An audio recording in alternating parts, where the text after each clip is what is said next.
Once I'd got back from the army, I drifted around the Midwest a bit and ended up living just outside a small village in rural north central Ohio.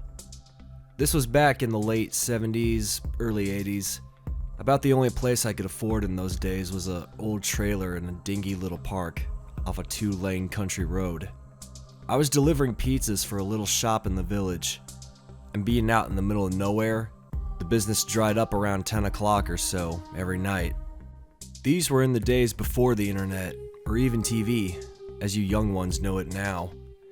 Because of a geographical freak or propagation, my area could barely get the big stations out of Columbus, so the only TV we had in that corner of the county was a small, independent, low-power station run by a local family out of their barn. They'd inherited the transmitter and studio equipment from one of the Columbus stations back in the 50s when they converted to color. It was really antiquated stuff. They only broadcast in black and white. Aside from 15 minutes of local news every evening, a farm report on Saturday morning, and an evangelical Christian sermon on Sunday, the programming was nothing more than scratchy 16mm prints of old monogram serials, government training files, public domain cartoons, and whatever other random junk they could find. I gave the family credit. It wasn't Hollywood, but they did the best they could for the community with what little they had. This was what constituted after-work entertainment in my neck of the woods. After I'd get home from my shift, my routine was to crack open a beer, settle in on the sofa, and drink myself into a stupor while Doc Garrett stared down the black Vacuro on Main Street in Tombstone for the 12th time, or whatever. The station shut down at midnight every night. It was peculiar. In the middle of a movie, it would just cut abruptly to a photo of the transmitter, a brief announcement of the call sign, technical details, the national anthem played from a scratchy vinyl record, and then to the familiar Indian head test pattern, accompanied by a 1 kHz test tone.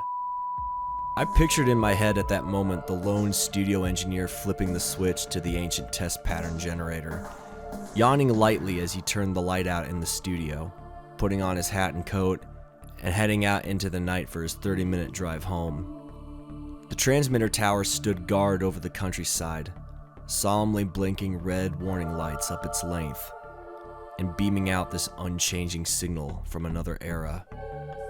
Now it was truly nighttime. The county was asleep. By this time, I'd already be at least half out of it, swirling lazily in alcoholic eddies, with a steady reassuring tone in my ears and the unchanging luminosity from the picture tube illuminating my eyelids from one side. Maybe the furnace in the back would cough to life, blowing a gentle, warm breeze across me.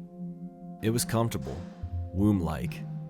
Another anonymous day in an anonymous life, passed into anonymous history. One anonymous night. Something caught my eye. Even when they're closed and you're faded off into Neverland, you somehow remain acutely aware of your surroundings, and when they've changed however slightly. I dragged one eye open. The test tone was still there, flowing from the TV speaker, but the familiar circles and crosshatches of the test pattern were gone. It was dark. The only thing visible was a horrible, grinning white face floating, washed out, bright light in a field of black, on the right side of the screen. I started out of my position on the sofa, shaking my head. By the time I looked again, the pattern had scattered itself back onto the screen. It took a couple of minutes of heavy breathing to calm myself back down. Weird dream. I drifted off again, uneasily. The next day passed much like the day before, and the next. I mentioned my vision to one of my work buddies and we laughed it off. He suggested I switch brands of beer. By the end of the week, I'd nearly forgotten about it. Friday night, beer in hand, a couple of cold slices of pepperoni and mushroom from an order that no one was home to take and pay for. The address was right, but the house was dark and empty. My boss and my friend divvied it up, and I took my share home for dinner. The station signed off in the middle of an instructional film for a 1940s Burroughs aiding machine, A smartly dressed career gal with lacquered hair and a lipstick smile was pressing buttons. Oh, say, can you see by the dawn's early light? 1,000 hertz filled the air. The county slept. Sudden darkness from the other side of my eyelids wrapped cold fingers around my heart. I had to resist the urge to open my eyes suddenly. I managed to creep them open slightly, ever so carefully.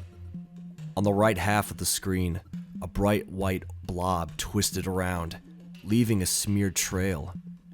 I could see now that the grinning, rigid face was one of those comedy masks you'd usually see paired with a frowning one when referring to the theater. It was attached to a man's torso, tense and glistening, every muscle taut, bound with some kind of thin cord. The stiffness of his struggling suggested a chair. The picture was murky, indistinct.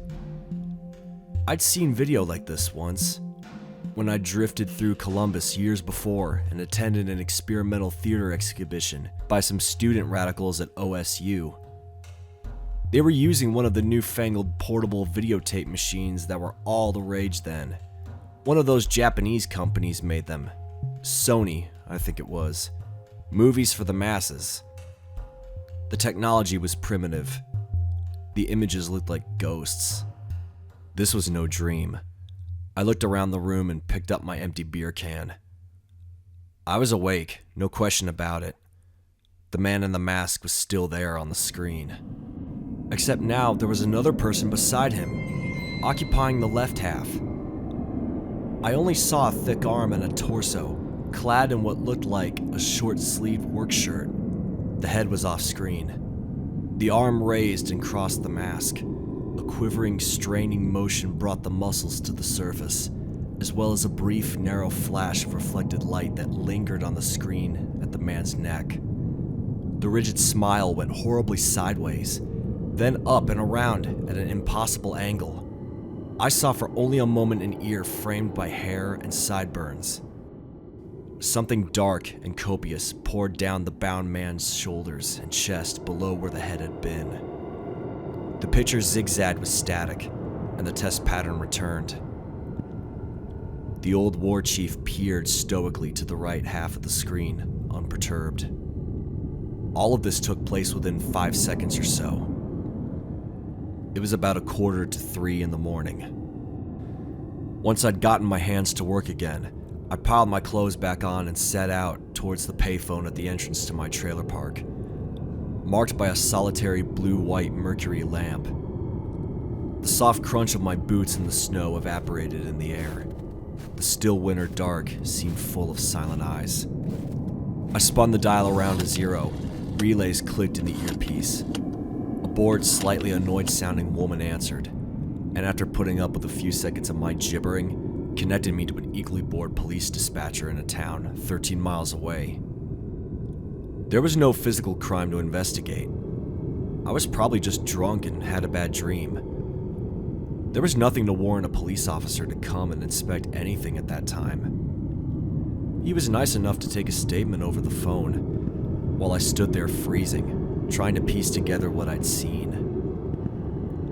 The next day, a cop did stop by the farm where the family operated their station. They were baffled. The studio was locked and unattended overnight after the studio manager had switched over to the test pattern and gone home. They had no videotape equipment and didn't bother monitoring what went out over the air at night. No one else in the area that they could find was awake at night with the TV on, and hardly anyone had VCRs in those days. As far as I know, the only witnesses were me and whoever had intruded into the signal. I left the TV off at night after that, but unaccustomed to the silence, it was even more oppressive. I managed to get used to it eventually. There is a postscript. About a month afterwards, I came home from my shift at around 10:30. The snow had melted, but it was still cold, and the ground was frozen. There was a pizza box on my doorstep. I picked it up. It was far too light and cold, something stiff rattled inside. I opened it up in the dim glow from my porch light. Within was a blood-smeared comedy mask. None of my neighbors had seen anyone in the area. They'd gone to bed early, as people in the county usually do. The police told me it was probably some bored kid playing a sick prank. There wasn't much to do around there in those days.